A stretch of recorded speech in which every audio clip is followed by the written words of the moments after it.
Mejnun, the madman, the emperor became very curious about the woman who had caused such misery. This Layla must be a very special creature, he thought, a woman far superior to all other women. Perhaps she's an enchantress unequaled in beauty and charm. Excited, intrigued, he played every trick in the book to find a way to see Layla with his own eyes. Finally, one day, they brought Layla to the emperor's palace. When she took off her veil, Harun al-Rashid was disillusioned. Not that Layla was ugly, crippled, or old, but she wasn't extraordinarily attractive either. She was a human being with ordinary human needs and several flaws. A simple woman, like countless others.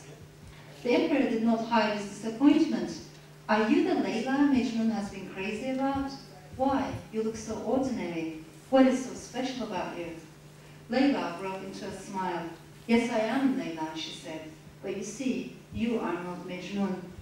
In order to see what is so special about me, you have to start looking at me with the eyes of Mejnun. How can I explain the same mystery to my family, friends, or students? How can I make them understand that for them to grasp how I love Shams, they have to start looking at him with the eyes of Mejnun? So that was the voice of Rumi in the novel. I'll stop here, and if you want, we can.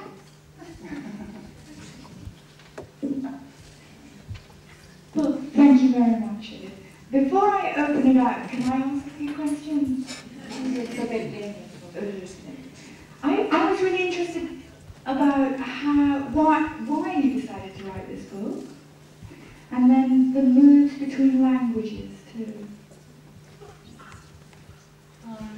I have been writing in both English and Turkish, I think, for the last 7 years.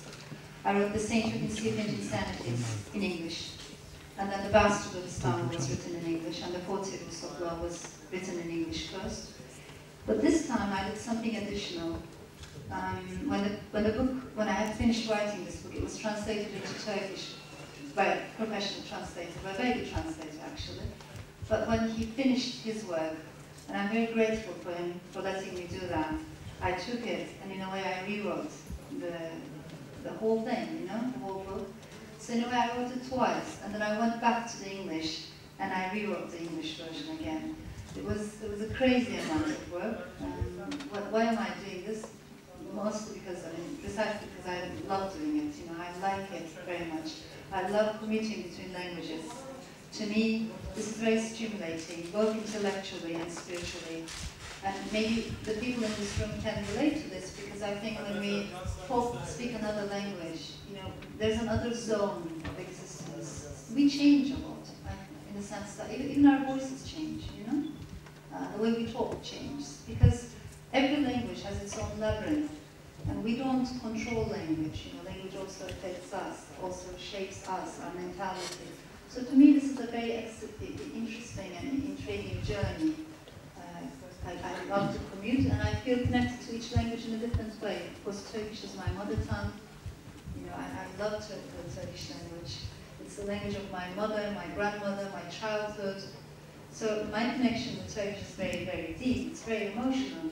English for me is a more mathematical language. It's an acquired language, I will always make mistakes in English, my pronunciation, my grammar, So in that sense, I see a parallel, this idea to transcend the self, the boundaries of the self. And honestly, I think in both the art of storytelling and in Sufism, the notion of empathy is very central. To learn to empathize, to look at the truth from different angles. I could do that. Okay, we'll see, yeah. Kitabı da çok beğendim. Okuyan herkes, yani çevremde okuyan herkes de bayıldı kitaba.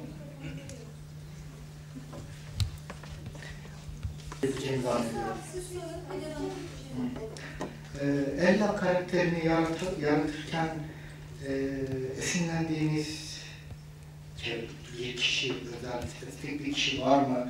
Yani bu karakteri romana işlerken neden ya böyle bir bu yapıda bir kişi içinde buhranlar yaşayan bir kadını romanınıza aldığınızı Ya bunu yaparken neyden esinlendiğini merak ediyorum. Merak ediyorum.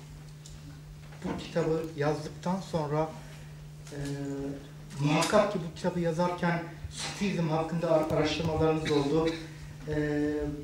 Bu öğretiyle ilgili öğrendiğiniz şeyler sizin hayatınızda etkiledi mi?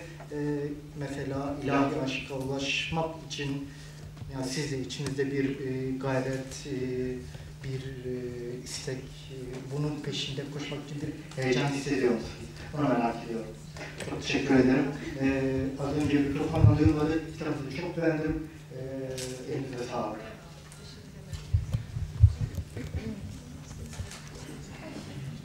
Shall I use this? Yeah, I can pass the microphone. Just a brief look at Elif to give us an American woman, I guess, to talk about that. And then also the influence of researching Sufism for Elif's own personal journey. I think as a writer. Thank you. I appreciate both questions. I think, well, let me try to answer that from a different angle. When I look at my books, I realize each and every one of them is so different. Their energy is different, their colors are different, the rhythm is different. And one reason why that's the case is because I change, I keep changing. Writing a book changes me as well. So I was a different person when I started this book. When I ended it, I had learned a lot from the experience. I think writers should never forget that they're students. We're students of life. We learn at every step. We should keep learning. We should never graduate from that scope of life in that sense. So did the subject affect me, change me, teach me anything? Of course it did, certainly. On the other hand, I have started, becoming interested in this subject when I was a student at Middle East Technical University. And to me, to this day, it's a puzzle. It's a dilemma why I became interested in Sufism, because honestly, there was nothing in common with the life I was living and the subject. I was a very leftist, hippie, feminist, nihilist, anarchist student who had nothing really whatsoever with spirituality, or so I thought. And I don't come from a family that has any Sufi connections or any Sufi knowledge whatsoever. And my friends, they were really very, very disconnected as possible. So how did it happen? I don't know. I really don't know. It's a mystery to me. But I was very intrigued. And to me, I know one thing. What opened the door for me to Sufism was books. Many things in life I've always connected through books, through reading. So I've started reading on this subject. I've started reading Anne-Marie Schimmel, the works of Idris Shah, Louis Massignon, and many other authors for